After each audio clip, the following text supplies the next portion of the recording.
एक सज्जन पुरुष रहते थे, तो उनके घर के सामने एक स्वर्णकार का मकान था। वो अपने मकान में ही दुकान रखे हुए था स्वर्णकार की, तो उसका बहुत बेईमानी का स्वरूप था। और वो उनके पास जब रात्रि में गश्त देते आते तो दो सरकारी कर्मचारी उन्हीं के पास बैठते, खाते पीते, रात में वहीं शयन करते। अब उनको धीरे धीरे मित्रता हो गई, राज कर्मचारियों को पूरा पता चला कौन से बॉक्स में कहाँ क्या रहता है, कैसे। अब उनका मन खराब हुआ राज कर्मचारियों का कि अगर इसकी हत्या कर दी जाए तो इसका इतना धन, तो उन्होंने ऐसा कर दिया। और वो बॉक्स लेकर निकल रहे थे कि वो अच्छा आदमी जो सामने रहता था मकान में, उसने देखा तो उनका, इसका मतलब है तुम कुछ गड़बड़ करके आ रहे हो। तो उनका, देखो हम तुम्हें बॉक्स में जितना है इसका आधा दे देंगे, चुपचाप अपने घर वापस चले जाओ, हम लोग भी चुप चले जाएंगे, फिर सुबह आके हम सब बना लेंगे। तो उसने कहा ऐसा नहीं होने देंगे, हम हल्ला मचाते हैं। उसने हल्ला मचा दिया। और राजकीय कर्मचारी, उनको गणित सब पक्की होती है, और जो ही हल्ला मचाए सोई उन्होंने पकड़ लिया उसको और बॉस को उसके नजदीक रख दिया और कहा हमें पता है तू मार के आ रहा है और बचने के लिए नाटक कर रहा है। अब पूरी समाज में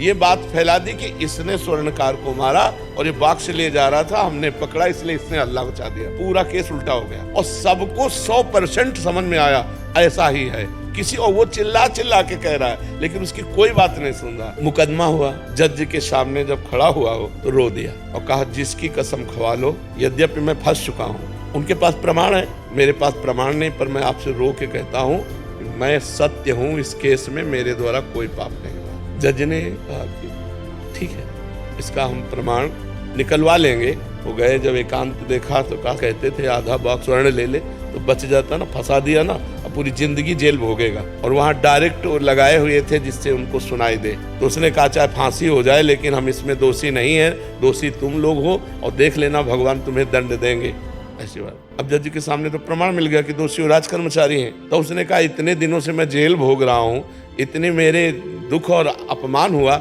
ये क्यों, ऐसा क्यों हुआ? जज से कहा मैं निर्दोष था, मैं चिल्ला चिल्ला कह रहा था। तो जज ने कहा सही बताओ, हम किसी और जन्म की बात नहीं पूछते, इस जन्म में कोई ऐसा पाप किया है जो गुप्त हो और बड़ा हो? तो उसने कहा हाँ, हमारी एक प्रेमिका थी, हमारा मनमुटाव हुआ, वो हमारे ऊपर प्रहार किया, हमने ऐसे प्रहार किया तो हम चाहते नहीं थे लेकिन वो मृत, तो फिर हम अपने घर में ही गाड़ दिया। बोले देखो वो पाप का दंड इस रूप में तुम्हारे आया।